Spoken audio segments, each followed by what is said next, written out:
আজি আমি আলোচনা কৰিম থেংক ইউ গড নামৰ কবিতাটি।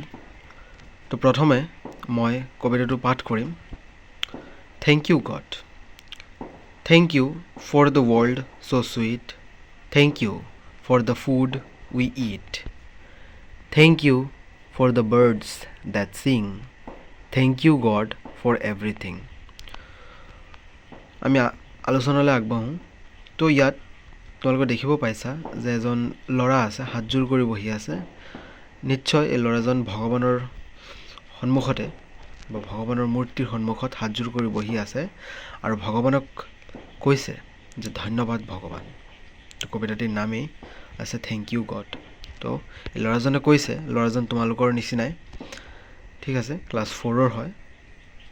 তো প্ৰথমে ল'ৰাজনে কৈছে thank you for the world so' sweet.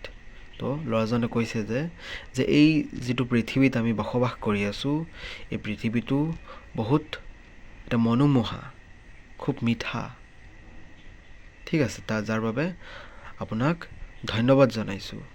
Thank you for the food we eat. আমি যেতিয়া খাদ্য খাওঁ, আমি হয়তো কিছুমান মানুহ এনেকুৱা আছে খাদ্য খোৱাৰ সময়ত ভগৱানক আগত নমস্কাৰ কৰি খাদ্য গ্ৰহণ কৰে।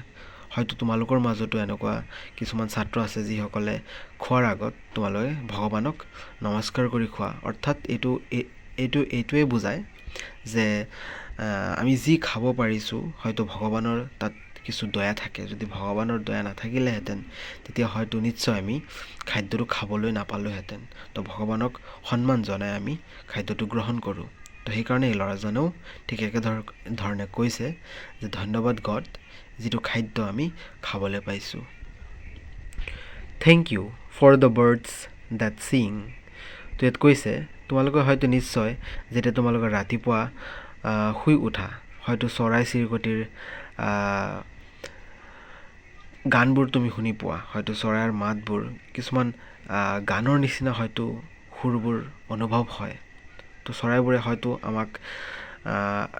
আমাক উঠিবলৈ জনাইছে সিহঁতৰ গীতৰ দ্বাৰা, আৰু এইটো শুনিবলৈ বহুত মনোমোহা হয় আৰু এটা প্ৰাকৃতিক আমাক প্ৰকৃতিৰ লগত যে আমাৰ যিটো সম্পৰ্ক, সেই সম্পৰ্ক স্থাপনৰ এটা বস্তু বুলি আমি ক'ব পাৰোঁ। চৰাই যেতিয়া গীত গায় তো তেতিয়া আমি প্ৰকৃতিৰ লগত আৰু খাপ খাই পৰোঁ।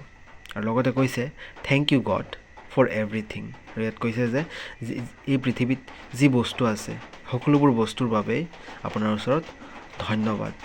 তো এইটোৱে আছিল কবিতা থেংক ইউ গড। আশা কৰোঁ তোমালোকে বুজি পাইছা। ধন্যবাদ।